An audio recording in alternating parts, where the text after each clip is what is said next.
সুপ্রশিক্ষার্থী, জহির আইসিটির পক্ষ থেকে তোমাদের সকলকে স্বাগত জানাচ্ছি। আমি মোহাম্মদ জহির ইসলাম। আমরা HSC ICT বিষয় নিয়ে একটি ধারাবাহিক টিউটোরিয়াল শুরু করেছি, যার ধারাবাহিকতায় আমরা দেখছিলাম ওয়েব ডিজাইন পরিচিতি ও HTML। চলো শুরু করি।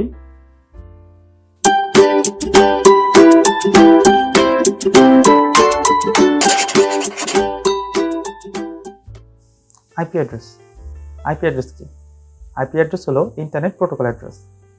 নেটওয়ার্কভুক্ত প্রতিটি কম্পিউটারের একটি অদ্বিতীয় আইডেন্টিটি অ্যাড্রেস বা ঠিকানা থাকে। এই আইডেন্টিটি অ্যাড্রেসকে আইপি অ্যাড্রেস বলে। বিশ্বের প্রতিটি মানুষের নিজের পরিচয়ের জন্য একটি সুনির্দিষ্ট নাম আছে। এক নামে এক গ্রামে বা দেশে একাধিক লোক থাকতে পারে, কিন্তু প্রত্যেক মানুষের জন্যই আলাদা আলাদা ঠিকানা থাকে। যেমন টেলিফোনের ক্ষেত্রে প্রতিটি ফোন সেটের জন্য একটি নাম্বার আছে, তেমনি ইন্টারনেটের প্রতিটি কম্পিউটারের জন্য একটি আইডেন্টিটি নাম্বার থাকে, যা আইপি অ্যাড্রেস নামে পরিচিত।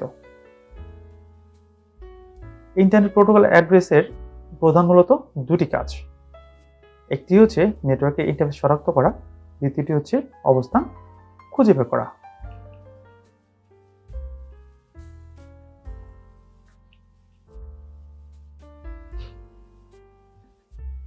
আইপি অ্যাড্রেস দুই প্রকার, IPv4 এবং IPv6।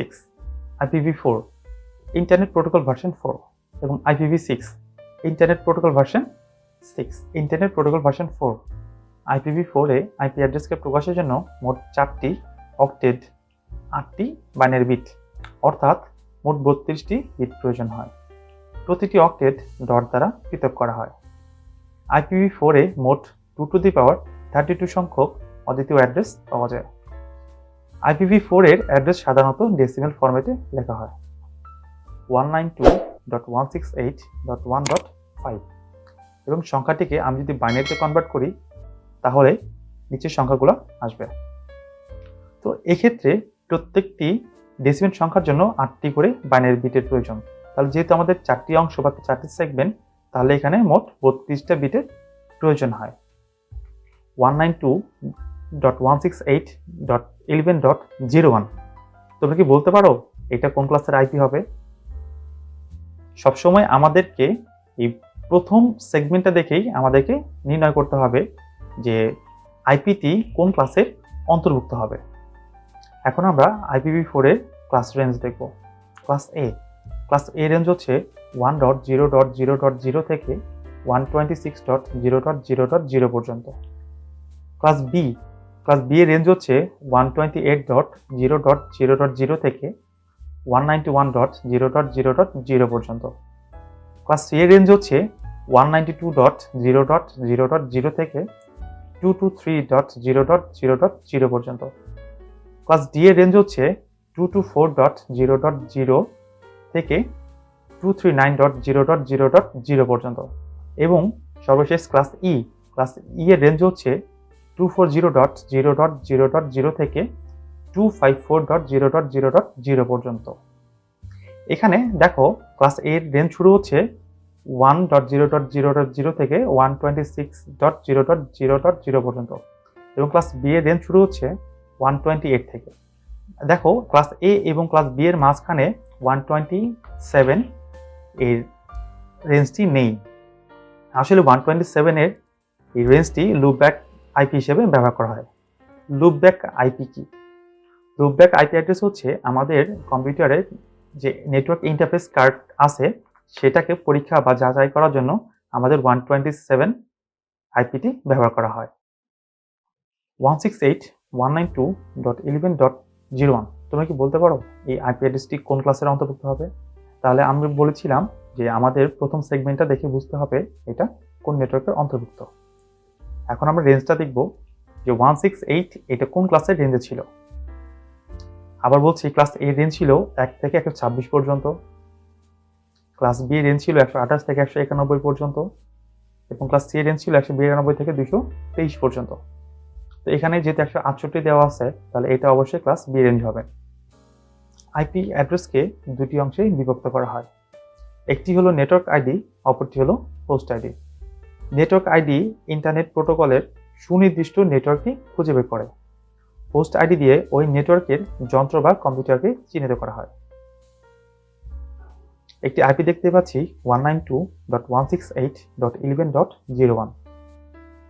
আইপিটিতে প্রথম 3টি হবে নেটওয়ার্ক আইডি এবং শেষেরটি হবে হোস্ট আইডি। চলো আমরা দেখে আসি এখানে প্রথম 3টি কেন নেটওয়ার্ক আইডি হলো এবং পরবর্তী একটি কেন হোস্ট আইডি হলো।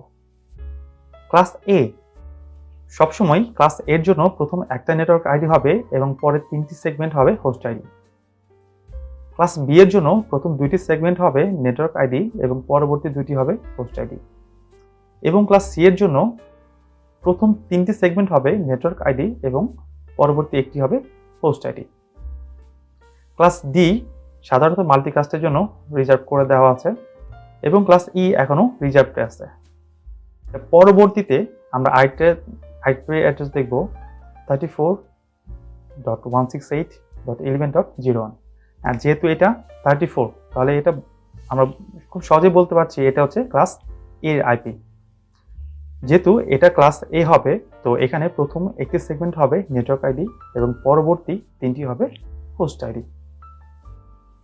আইপি অ্যাড্রেস, যে একটি কম্পিউটারের মধ্যে যেহেতু 32টি বিট ব্যবহার করা হয়, এখানে সার্ভার সবসময় বুঝতে পারে না যে আসলে কোনটি নেটওয়ার্ক আইডি এবং কোনটি হোস্ট আইডি। নেটওয়ার্ক আইডি এবং হোস্ট আইডিকে পৃথক করার জন্য সাবনেট মাস্ক ব্যবহার করা হয়।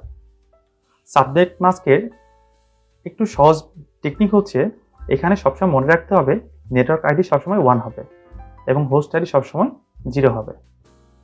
যেমন আমরা দেখেছিলাম যে 34.168.11.01 এখানে নেটওয়ার্ক আইডি ছিল একটি, তাই না? প্রথম সেগমেন্ট ছিল হচ্ছে নেটওয়ার্ক এবং পরবর্তী 3টি সেগমেন্ট ছিল হচ্ছে হোস্ট। তো এই ক্ষেত্রে আমরা যদি একটু চিন্তা করি যে প্রথম 8টি বিট হবে সবগুলো 1 হবে, যেহেতু এটা কি নেটওয়ার্ক আইডি, এবং পরবর্তী সবগুলো বা 24 বিটটাই হবে 0। কেন? যেহেতু এটি হচ্ছে হোস্ট আইডি। তো দেখো, আমি যদি সবগুলো বা প্রথম সেগমেন্টে সবগুলো বিট যদি 1 করে দেই, তাহলে সেটা হবে 255 বা 255, এবং পরবর্তী যেহেতু সবগুলো 0, তাহলে সবগুলো 0 বসিয়ে দিতে পারি। তাহলে বলতে পারি ক্লাস এর জন্য আমার সাবজেক্ট মাস্ক হচ্ছে 255.0.0.0। আচ্ছা, আমি যদি এখন আইপি অ্যাড্রেস দেখি 192.168.11.01, তাহলে তোমরা এখন আইপি দেখেই বুঝতে পারছো এটা কোন ক্লাসের আইপি হবে। এটি হচ্ছে ক্লাস সি এর আইপি অ্যাড্রেস, যেখানে প্রথম 3টি সেগমেন্ট হবে নেটওয়ার্ক আইডি এবং পরবর্তীতে একটি সেগমেন্ট হবে হোস্ট আইডি। প্রথম 3টি সেগমেন্টের যেহেতু নেটওয়ার্ক আইডি, তো আমরা জানি যে প্রথম 3টি সেগমেন্টে সবগুলোই 1 লিখতে হবে এবং পরবর্তী হোস্ট আইডির একটি সেগমেন্টে সবগুলো 0 হবে। দেখো, আমি সবগুলো বসিয়ে দিয়েছি। এখন আমি যদি এটাকে ডেসিমেলে কনভার্ট করি, তো সেটা হবে 255.255.255.0। হ্যাঁ, তাহলে আমরা বলতে পারি যে ক্লাস সি এর সাবনেট মাস্ক হচ্ছে 255.255.255.0। IPv6 internet protocol version 6। IPv6 এ প্রতিটি আইপি অ্যাড্রেসকে প্রকাশের জন্য মোট 8টি সেগমেন্ট থাকে এবং প্রতিটি সেগমেন্টে 16টি বিট, অর্থাৎ মোট 128টি বিট প্রয়োজন। প্রতিটি সেগমেন্টকে পৃথক করার জন্য কোলন ব্যবহার করা হয়। IPv6 এ মোট 2 টু দি পাওয়ার 128 সংখ্যক অদ্বিতীয় অ্যাড্রেস পাওয়া যায়। IPv6 এর অ্যাড্রেস সাধারণত হেক্সাডেসিমাল ফরম্যাটে লেখা হয়। দেখো, নিচে একটি IPv6 এর আইপি অ্যাড্রেস দেওয়া আছে। এখানে মোট 8টি অংশে পৃথক করে দেওয়া আছে এবং প্রত্যেকটি অংশকে পৃথক করার জন্য এখানে কোলন ব্যবহার করা হয়েছে। IPv4 এবং IPv6 এর মধ্যে পার্থক্য। সেগমেন্ট, IPv4 এ 4 অক্টেট ব্যবহার করা হয় এবং IPv6 এ 8 সেগমেন্ট ব্যবহার করা হয়। বিট প্রতি সেগমেন্ট, IPv4 এ 8 বিট এবং IPv6 এ 16 বিট। বিট সংখ্যা, IPv4 32 বিট এবং IPv6 128 বিট। সাধারণত যে ফরম্যাটে লেখা হয়, IPv4 ডেসিমেল ফরম্যাট এবং IPv6 হেক্সাডেসিমাল ফরম্যাটে লেখা হয় এবং নিচে একটি উদাহরণ দেখতে পাচ্ছ। IPv4 ইন্টারনেট প্রোটোকল ভার্সন 4 কে আরও 2 ভাগে ভাগ করা যায়, পাবলিক আইপি এবং প্রাইভেট আইপি। পাবলিক আইপি, যে সকল আইপি অ্যাড্রেসকে ইন্টারনেট দ্বারা অ্যাক্সেস করা যায়, অর্থাৎ সাধারণত আমরা যে সকল আইপি ব্যবহার করে থাকি সেটা হচ্ছে পাবলিক আইপি। এবং প্রাইভেট আইপি, যে সকল আইপি দ্বারা কোনো ইন্টারনেট ব্যবহার করা যায় না বা ইন্টারনেট অ্যাক্সেস করা যায় না, তাকে প্রাইভেট আইপি বলে।